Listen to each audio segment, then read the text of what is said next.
సంస్థాపనార్థాయ సంభవామి యుగే యుగే.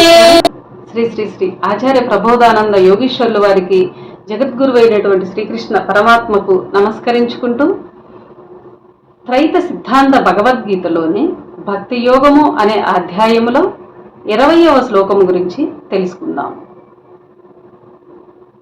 ఏతు ధర్మ్యామృతమిదం యదోక్తం పర్యుపాసతే శ్రద్ధధానామత్పరమా భక్తాస్తే తీవ మే ప్రియాః. ఈ శ్లోకము బ్రహ్మ కర్మయోగముల గురించి తెలియజేశారు. భావము: ఎవరు నా పరమ పదము మీద శ్రద్ధ కలిగి ఈ మృతము లేని ధర్మములను ఏ విధముగా చెప్పి ఉన్నారో ఆ విధముగా ఉపాసించు భక్తుడు నాకు పరమ ప్రియుడు. వివరము: మోక్షమే జీవితాశయముగా ఉన్నవాడు అన్నిటికంటే ఎక్కువ శ్రద్ధ కలిగి పరమాత్మ సంబంధమైన ధర్మములను పూర్తిగా తెలుసుకొనును.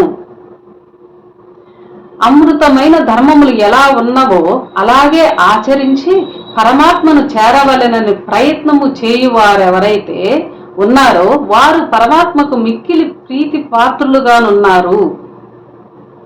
ఈ అధ్యాయంలో పరమాత్మకు ప్రియులైన వారిని గురించి చెప్పుచూ, ఎవరైతే ధర్మాచరణ చక్కగా కలిగి ఉన్నారో వారందరూ ఇష్టులే నాకు అని అన్నాడు.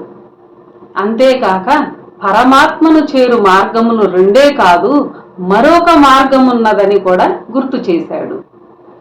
ఆయనకు ఇష్టమైన వారు కొందరున్నారంటే ఇష్టము లేని వారు కూడా ఉన్నారని అర్థమవుచున్నది.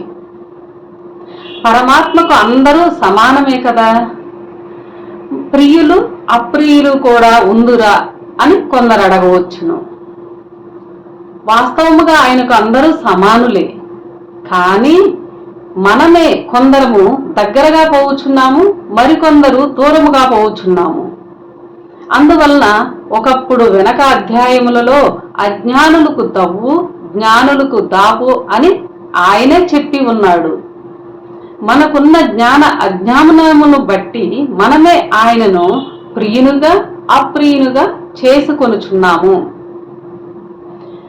పుట్టినప్పుడు సామాన్యులమైన మనము పెరిగిన తరువాత మాన్యులుగా అగుచున్నాము, లేక నీచలము అగుచున్నాము. అట్లే పుట్టినప్పుడు దైవము దృష్టిలో సమానులైన మనము పెరిగిన తరువాత జ్ఞాన మార్గమును అనుసరించి పురుషోత్తముడైన దైవమునకు దగ్గర కావచ్చును, లేక అజ్ఞాన మార్గమును అనుసరించి దూరము కావచ్చును. అది మన అనుకరణ బట్టి ఉండునని తెలియవలెను. అందరికీ నమస్కారం.